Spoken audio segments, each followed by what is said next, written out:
पापा।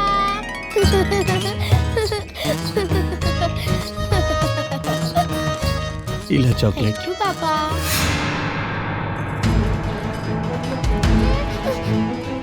पापा पापा। अंजलि। समझी जी, हम सपना में भी न सोच रहनी कि ऐसा होगी। कहा बताई अब हम रउआ के। अरे पूरा परिवार समझा समझा के हार गई। हम तो अपना संताने से हार गए। नहीं समझी जी, हमरा रउआ माफ कर दी। चली, अब तक भगवान कुछ कर सकेलन।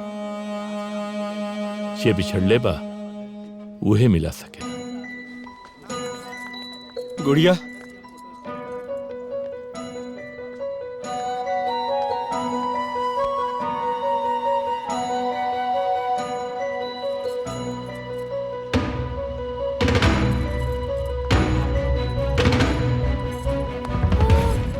गुड़िया हमरे साथे रही। गुड़िया,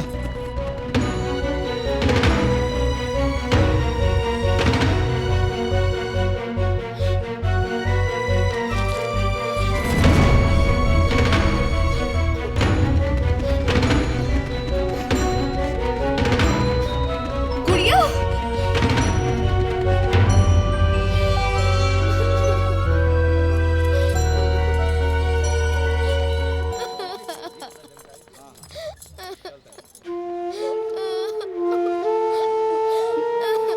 गुड़िया, तू केकरे साथ जाए के चाहत बाड़ू? रो मत गुड़िया, बतावा।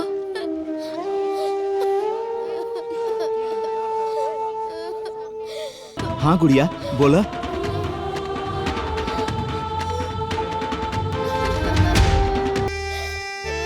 हाँ गुड़िया बोला बेटा, बोला।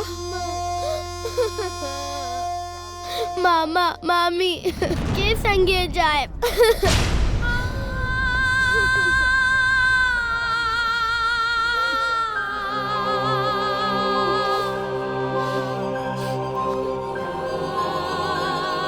चल गुड़िया।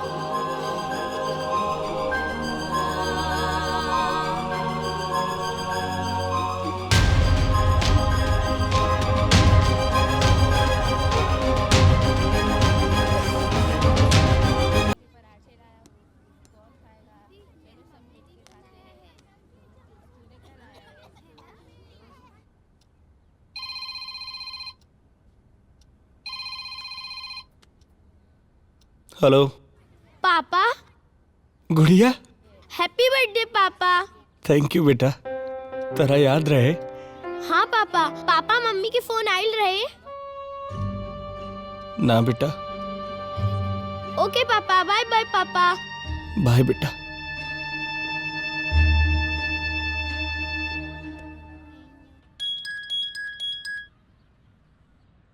Hello mom. हाँ गुड़िया। मॉम, आज के दिन बड़ा स्पेशल है। कहा? कैसी वाइफ है आप? अपने हस्बैंड का बर्थडे भी याद नहीं रखती। ओह, तो तू बात कैले रहलू। पहले तू बाड़ू की हम। चलो उनकर आके कॉल करके उनके जन्मदिन पर बधाई दिहल जाओ। ओके मॉम, कम ऑन मॉम। ओके।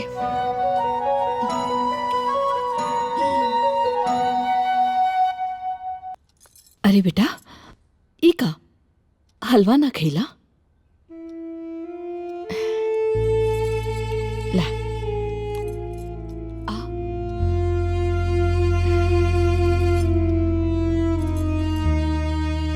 गुड़िया की याद सता रहल बा। तू हमरा से एक दिन दूर रहेला ना, तो हमर मन घबराला।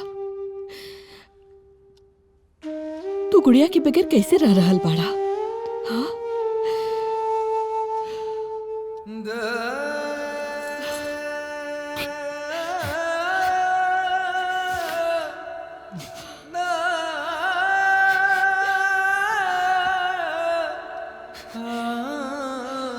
अमित बेटा, जिंदगी ये तरह ना कटी। तो गुड़िया के पास जाए के चाहिए।